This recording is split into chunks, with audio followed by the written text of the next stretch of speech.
پیام خبر داد سردختر بیمارستان ناحیوی وخش با اتهام فروش لباس‌های محافظتی به طبیبان همین بیمارخانه بازداشت شده است. گفته می شود سردختر بیش از 50 لباس محافظتی فروخته است. رئیس ولایت مختار کوهستان بدخشان به رادیوی آزادی گفته است فعلا در شفاخانه‌های این منطقه تقریباً 190 نفر زیر نظارت پزشکان هستند و از این شماره 6 کس مبتلای کرونا ویروس نو میباشند. یادگار فایزов گفته است در ولایت تست و لابراتوریا نداریم. گفته نمیتوانیم که چقدر پنیومونیا ویروسی و غیر ویروسی هست. 6 نفر دقیق کووید 19 شدند. خدمات مطبوعات رئیس ولایت سوخت اطلاع داد رهبریت ولایت سوخت در مشورت کاری اوید به مبارزه با کرونا ویروس که روز 11 می رئیس ولایت رجب بای احمدزاده برگزار کرد توصیه داد که رفت و آمد شهروندان بین شهر و ناحیه ها محدود کرده شود. با مسئولین دستور داده شده است در بین مردم کارهای فهماندهی را پرزور کنند. خبر گزارش داد شب 11 می رهبریت وزارت تندرستی و حفظ اجتماعی اهالی جمهوری تاجیکستان از جمله وزیر جمال الدین عبدالله زاده و معاونان او به واسطه با وضع بیمارخانه ها و مرکزهای سلامتی در ناحیه های یاوان و رودکی و شهرهای ترسونزاده و دوشنبه شناس شدند. پیام نوشت سرهنگ گدویف جمال کارمند اداره مرکزی کمیته دولتی امنیت ملی تاجیکستان که بعد گرفتاری به ویروس کرونا جان داد در زادگاهش ناحیه ظفرآباد به خاک سپرده شد. سرهنگ 53 ساله قبلا معاون سردار کمیته دولتی امنیت ملی در ولایت سوخت بوده سپس به اداره مرکزی کمیته امنیت به کار گذشت.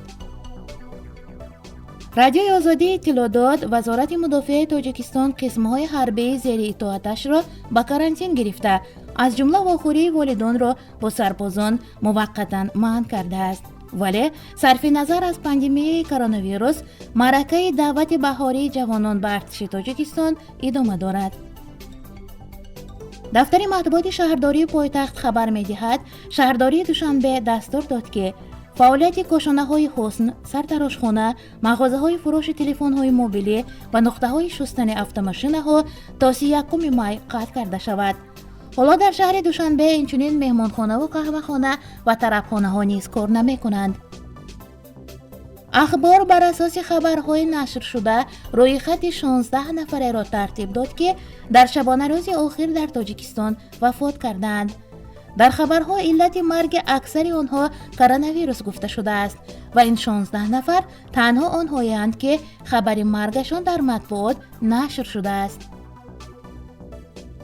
عبدالخالق خالقزاده رهبر بیمارستان ابن سینا پیشنهاد کرد در تاجیکستان کرانتین نرم جاری شود. با اندیشه او کرانتین نرم به دو سبب یگانه راه ممکن مقابله با پنجشنبه ویروس در تاجیکستان است. سبب اول این است که دیگر ویروس از کنترل خارج شده و با راه ایزولاسیونی شدید پیش راه آن را گرفتن امکان ندارد و بهتر است به تدریج در جامعه مسئولیت جمعی حاصل بشود. سبب دوم این است که کرانتینه شدید به پررگی خانه‌نشین کردن شهروندان را می‌طلبد و در این حال ریسک روزی مردم را تامین کردن امکان ناپذیر نمی‌باشد.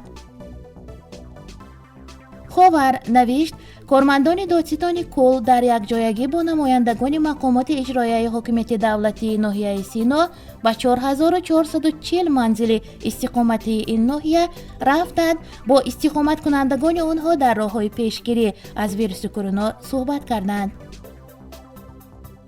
رادیوی آزادی از یک عملیات خرد ماموران ملیسا در پایتخت تاجیکستان خبر داد که نشان داده است بعد از اعتراف موجودیت کرونا ویروس در کشور هنوز بخشی از اهالی به نقاب طبی می‌گردند. مقامات میگوید نپوشیدن لباس جوابگری ندارد اما داشتنش از طرف ستاد جمهوری مقابله با کووید 19 حتمی شده است. پزشکان میگویند نقاب‌های طبی یک وسیله پیشگیری از پنجشنبه بیماری همگیر است.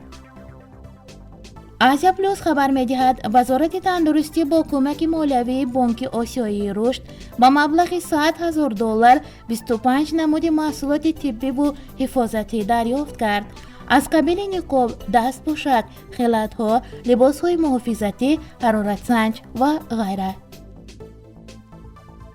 کمیته شهروندی نجات گروگان‌ها و زندانیان سیاسی تاجیکستان با نامه سرکشاده به کمیسریت عالی حقوق بشر سازمان ملل متحد، سازمان امنیت و همکاری‌های اروپا، سازمان عفو بین الملل، صلیب سرخ، انستیتوت‌های بین المللی حفظ حقوق و آزادی انسان، سازمان‌های بین المللی دفاع از حقوق انسان و نمایندگان دیپلماتی تاجیکستان مراجعت کرده با اظهار نگرانی از حالت وخیم زندانیان از جامعه بین المللی درخواست رسیدگی به وضعیت امروزه زندانیان تاجیکستان کرد. خبر اطلاع داد دادستان شهر دوشنبه در یک جایگی با کارمندان ریاست اگنتی نظارت دولتی مالیوی و مبارزه با کروپسیا در شهر دوشنبه حالتهای غیرقانونی و معاملات برآوردن مواد دارویی پست صفت و قلبکی به طور ثانی بلند برداشتن نرخ دارویی‌ها و لوازمات طبی را در داروخانه‌های شهر دوشنبه مورد سنجش قرار داد. پیام تحت عنوان کوسه شکست تحلیل را نشر کرد که بیداری مردم با تاثیر ویروس کرونا را به بررسی گرفته است. کرونا صورت بیداری مردم را به سطح باور نکردنی بالا برد و پرده آرایشی را با سرعت از روی خرابه‌های برداشت که حکومت با تمام قدرت پنهانشان میکرد. مردمی که عادت کرده بود همیشه رشد و پیشرفت و آبادی را بیند و از غمخوری پیشوای ملت بشنود، ناگهان دریافت که این همه سال گولش زدند، می نویسد. وزارت تندرستی اعلام کرد که در شبانه روز گذشته در تاجیکستان 68 کسی دیگر به کرونا ویروس مبتلا شدند. به اطلاع رسمی شمار عمومی گرفتاران روز 12 می با 729 نفر برابر شد. تا این دم 23 کس از این بیماری جان باختند. درباره آنهایی که از این بیماری شفا یافتند گزارش نیست. رادیوی آزادی از نشست خبری هیئت سازمان جهانی تندرستی که آنلاین صورت گرفت گزارش داد. پاتریک او کونر رهبر هیئت که وضع گسترش بیماری کووید 19 و مرگ و میر از این بیماری در تاجیکستان را ارزیابی میکرد گفت تاجیکستان به مرحله سرایت بیماری در داخل جامعه وارد شده است. موردهای ثابت شده کووید 19 هنگام حضور ما در کشور زیاد شدند و تعداد بیماران هر 2-3 روز 2 برابر زیاد می شوند. بنابراین وضع تشویش آور است و اندیشیدن چاره‌های ضروری را طلب می کند.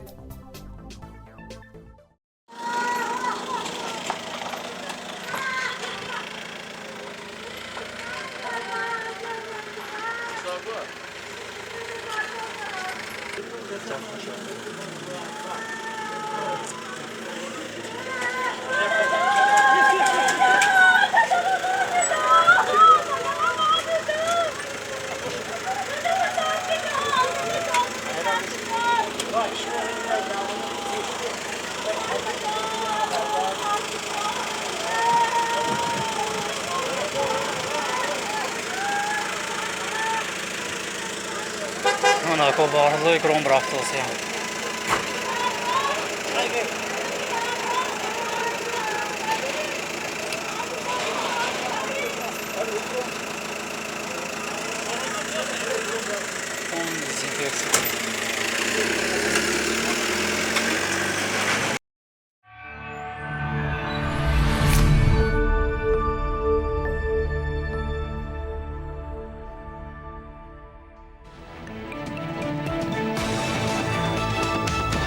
رادیوی پیام در فضای سیاست صدای جدید.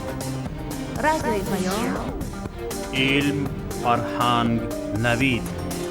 رادیوی پیام مشورت، بحث، گفت و شنید. در تمام دنیا روی رسانه اینترنتی رادیو پیام .net